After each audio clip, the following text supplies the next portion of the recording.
El hombre es, por naturaleza, un animal político, y quien por naturaleza y no por accidente está fuera de la sociedad, se halla por encima o por debajo de lo humano. Ha de ser una bestia o un dios. Aristóteles, Política. Aristóteles nació en el año 384 a.C. en la pequeña ciudad de Estagira, en la actual Estabró, que se encuentra en la costa noreste de la península de Calcidia. Su padre se llamaba Nicómaco y de hecho era el médico personal de Amintas II, el rey de Macedonia, que era a su vez el padre de Filipo y el abuelo de Alejandro Magno. Su madre se llamaba Festis y provenía de Calcis, que es de hecho donde Aristóteles se iba a refugiar en los últimos días de su vida.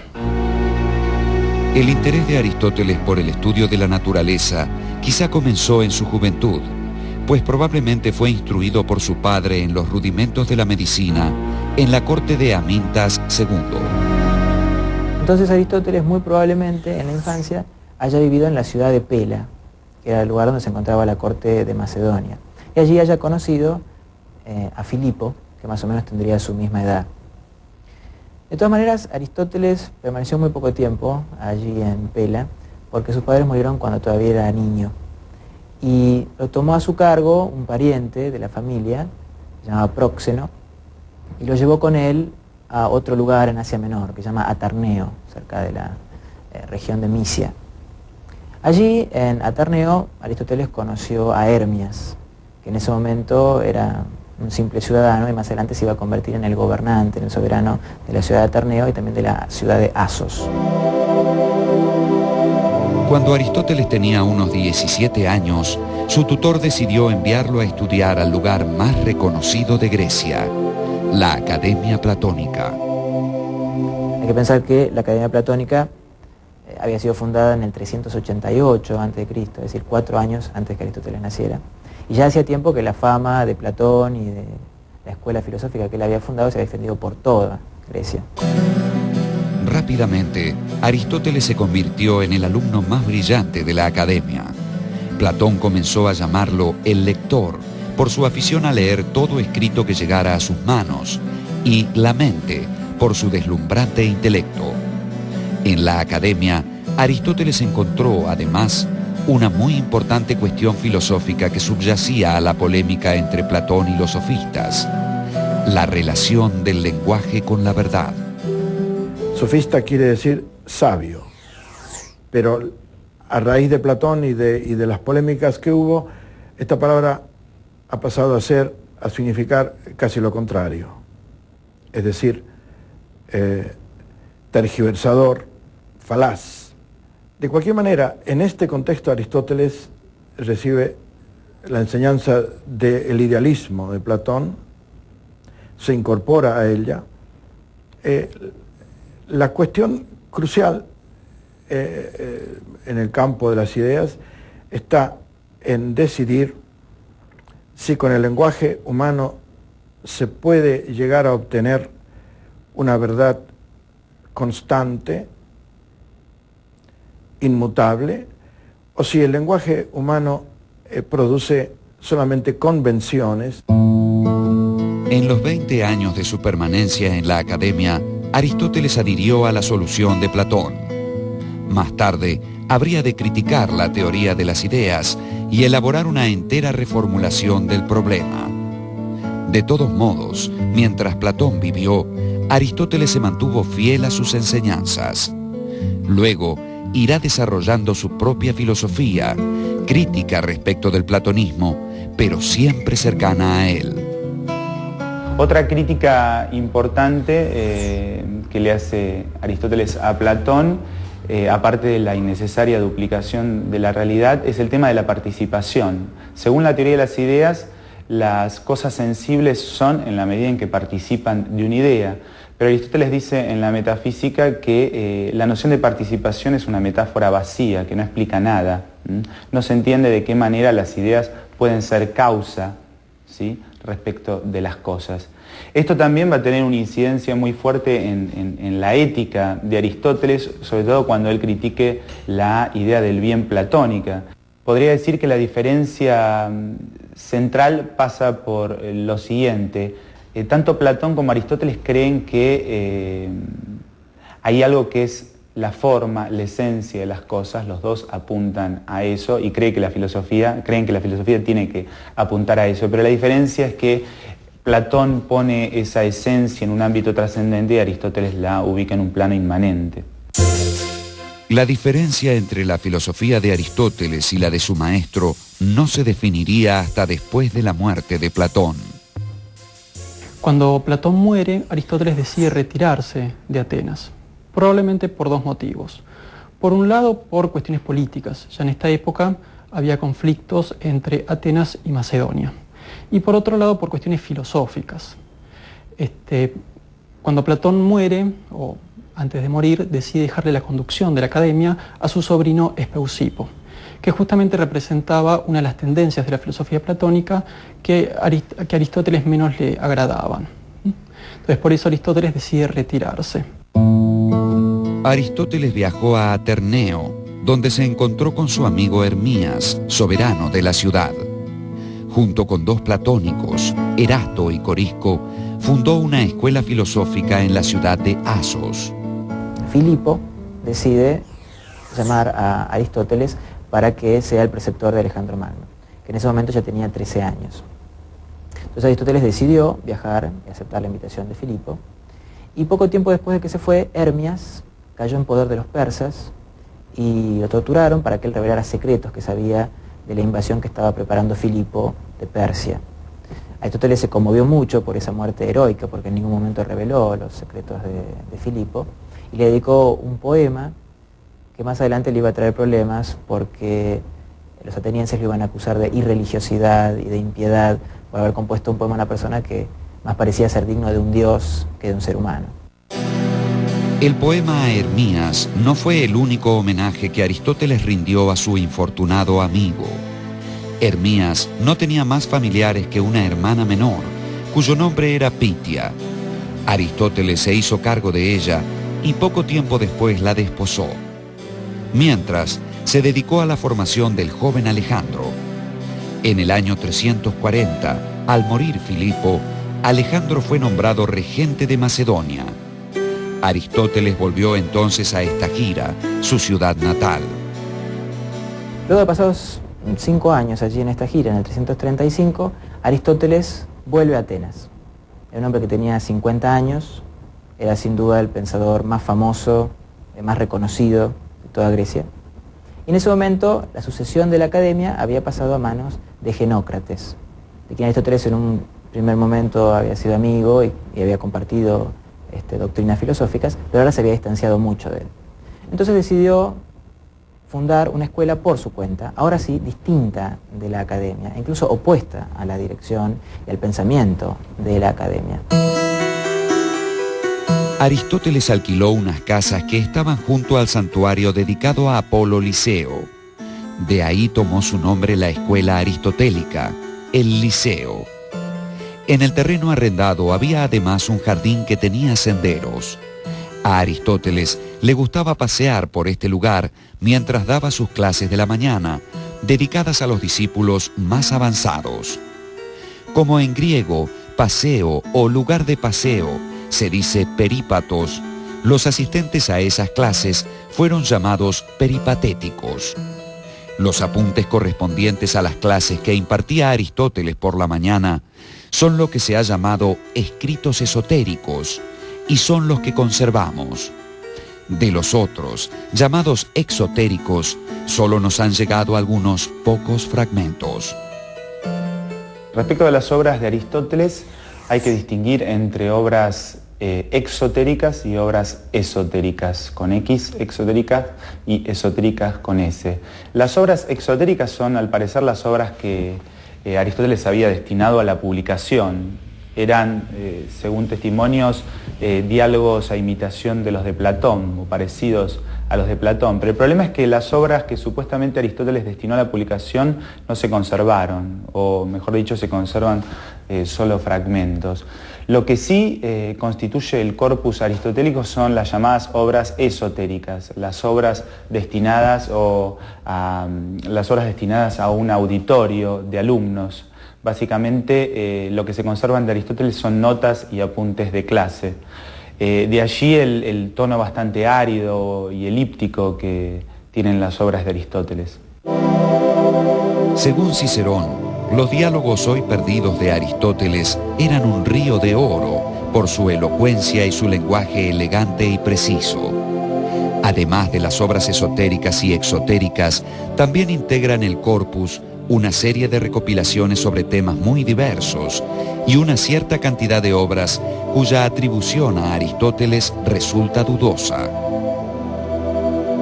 La obra aristotélica en su conjunto, o al menos lo que conocemos de ella, demuestra la amplitud de sus intereses intelectuales. Lógica, física, biología, ética, metafísica y política, entre otros. Bajo la dirección de Aristóteles, el Liceo se constituyó en un foco de cultura y no dudó en fundar la primera gran biblioteca de la antigüedad, como también un gran museo y un zoológico.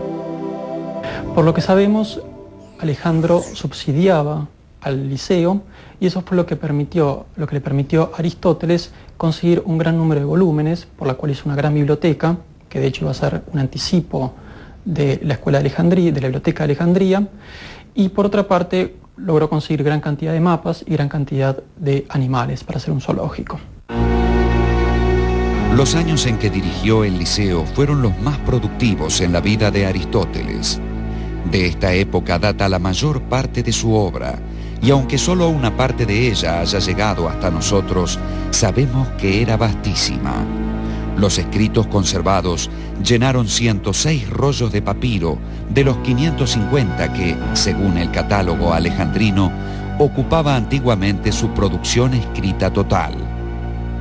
Los escritos conservados alcanzaron para fundar el pensamiento científico del helenismo y a través suyo de los futuros mundos árabe y europeo. Hay una paradoja en Aristóteles. Es un científico que comete grandes errores. Se podrían mencionar muchos.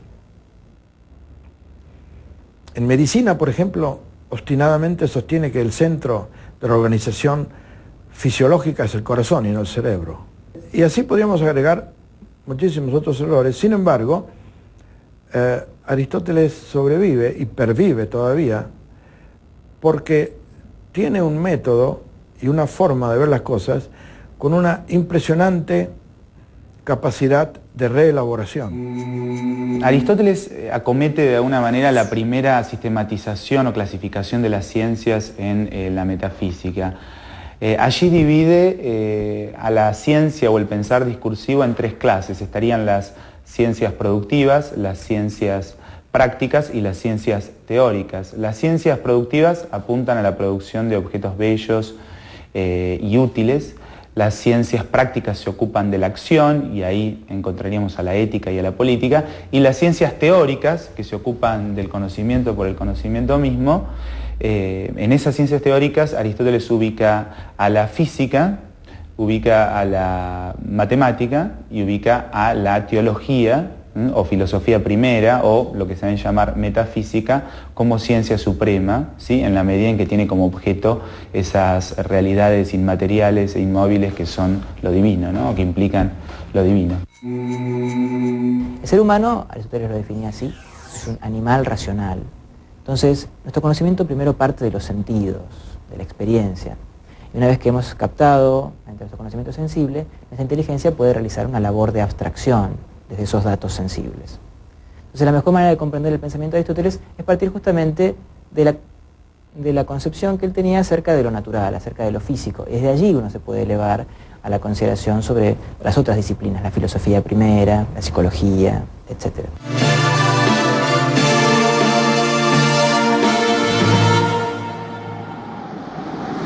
Puesto que el pensamiento de Aristóteles partía de la observación, su primer problema fue el del cambio. El pensamiento anterior había opuesto el cambio al ser.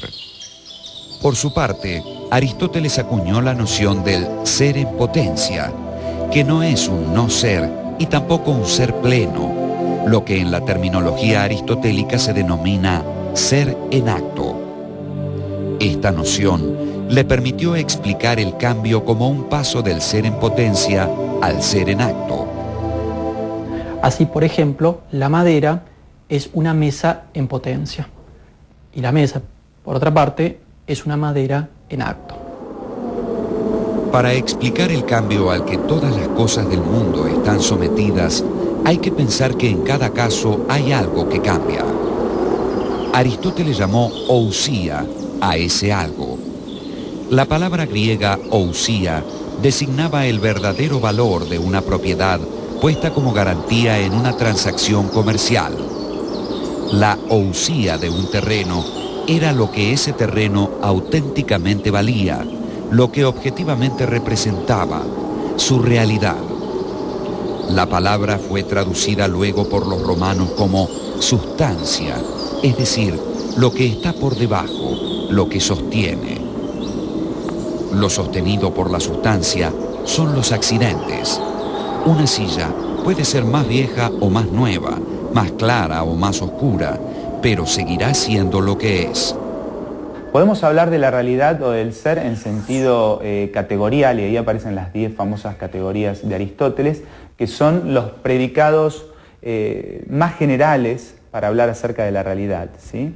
Son de alguna manera la constante, ¿sí? O las constantes a partir de las cuales se llenan los distintos accidentes. En cuanto al cambio, Aristóteles propuso 2 causas intrínsecas y 2 extrínsecas. Esas 4 causas serían las necesarias para explicar todo cambio. Aristóteles considera que solo los compuestos de materia y forma pueden cambiar, porque para Aristóteles es la materia lo que implica la potencialidad. A su vez, Aristóteles reconoce 4 tipos de cambio. Los cambios se refieren a las distintas categorías.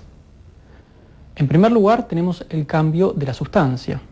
A este cambio Aristóteles lo llama respectivamente generación y corrupción. El cambio aplicado a la categoría de cualidad se llama alteración. El cambio aplicado a la categoría de cantidad se llama aumento y disminución. Y el cambio aplicado a la categoría de lugar es la traslación o el movimiento propiamente dicho. Aristóteles considera que la materia y la forma son las causas intrínsecas del cambio. Pero aparte de las causas intrínsecas del cambio, se encuentran las causas extrínsecas, que son la causa eficiente o agente y la causa final. Volviendo al ejemplo de la madera y la mesa, para Aristóteles el carpintero es la causa eficiente, es el que hace que esa madera se transforme en la mesa. Y la causa final es aquello para lo cual es hecho el objeto. En el caso de la mesa, apoyar un libro sobre ella, por ejemplo. Aristóteles llega a mostrar así que el movimiento no es algo que excluya al ser, sino que por el contrario lo supone. Esa doctrina de Aristóteles, expresada así en términos de acto y potencia, es muy importante porque él de ella va a sacar conclusiones muy elevadas. Por ejemplo, a partir de esa doctrina sobre el acto y la potencia y el movimiento, va a explicar la existencia de Dios, que Aristóteles llamaba el primer motor inmóvil. Dios como acto puro, primer motor que mueve sin distancia a todo lo demás, plenitud sin carencia alguna. Aristóteles lo definía como vida feliz y perfecta, goce infinito, pensar que se piensa a sí mismo. El hombre puede tener solo un atisbo de esa plenitud gozosa en la medida en que participa de la inteligencia contemplativa. Aristóteles señala al principio de la metafísica que la sabiduría tiene que apuntar a lo más universal y al conocimiento de la divinidad. Además de su despliegue en la física, la lógica, la biología y la metafísica, el pensamiento de Aristóteles abordó los problemas éticos y políticos. En el campo de la ética, al considerar que se trataba de una ciencia práctica, se alejó radicalmente de la posición platónica. No se trata de ver en qué consiste la virtud al estilo socrático, qué es en sí la virtud, sino encontrar la manera de hacernos virtuosos. O sea, es muy importante el tema del hábito, el tema de la práctica, formar el carácter, el ethos a partir del hábito. En cuanto a la política, Aristóteles entendió que era la continuación y culminación de la ética. No intentó proponer algún tipo de gobierno ideal. No se trataba de hablar de la ciudad perfecta, sino de la mejor ciudad posible. Para ello, partió de la convicción de que el hombre es naturalmente un ser social o político que necesita de los otros y que establece con los otros tensiones y acuerdos, conflictos y equilibrios. Toda forma de gobierno, según esto, es inestable y sujeta a cambios. Para Aristóteles, la política es el prototipo de toda capacidad humana y su objetivo es la vida feliz y digna de los ciudadanos. Los sofistas predicaban que los principios de la vida social son meramente convencionales y contrarios a la naturaleza. Aristóteles sostuvo, en cambio, que el hombre está, por su propia naturaleza, destinado a vivir con otros hombres en el ámbito de la polis. Los sofistas afirmaban también que el Estado surge artificialmente de un contrato que restringe la libertad de cada uno en defensa de sus intereses mutuos. Pero Aristóteles mostró que nadie es libre ni plenamente humano fuera de la comunidad política y que ella no se organiza solo en torno de necesidades comunes, sino también por objetivos compartidos entre sus integrantes. Entonces Aristóteles, en vez de crear nuevas ciudades ideales, se pone a estudiar las ciudades reales y escribe un libro que está publicado, está traducido al castellano también, que se llama La Constitución de Atenas, que era una especie de archivo de qué había ocurrido en la Atenas del siglo V y parte del IV. Y analiza la enorme documentación que va archivando, y en ese análisis está su teoría política. La teoría del equilibrio entre las fuerzas, la teoría del equilibrio entre la posesión económica de los ciudadanos, la teoría de la relación entre monarquía, aristocracia y democracia, donde no aparece un programa absoluto, es decir, ideal. Si nos preguntamos cuál es la importancia de Aristóteles en la historia de la filosofía, podemos ver que si bien tomada en conjunto, la historia de la filosofía nos muestra muchas tendencias filosóficas o autores que se alejan del aristotelismo, al mismo tiempo, o en última instancia, observamos que siempre hay un retorno a la filosofía aristotélica. Es decir, que la filosofía de Aristóteles es una continua fuente de inspiración para los filósofos. Y por eso mismo se puede decir que la filosofía de Aristóteles es una auténtica filosofía perenne. En junio del 323 murió su protector, Alejandro de Macedonia, y Aristóteles sintió su vida en peligro. Ya el maestro de Platón, Sócrates, había sido condenado a muerte por los atenienses en el año 399 a.C. Aristóteles, en una carta a un amigo, explicó que abandonó Atenas en el 323 para impedir que los atenienses pecaran por segunda vez contra la filosofía. Al dejar Atenas, Aristóteles se instaló en la casa de la familia de su madre, en Calcis, Eubea. Murió allí poco después, en octubre del 322 a.C., a la edad de 63 años.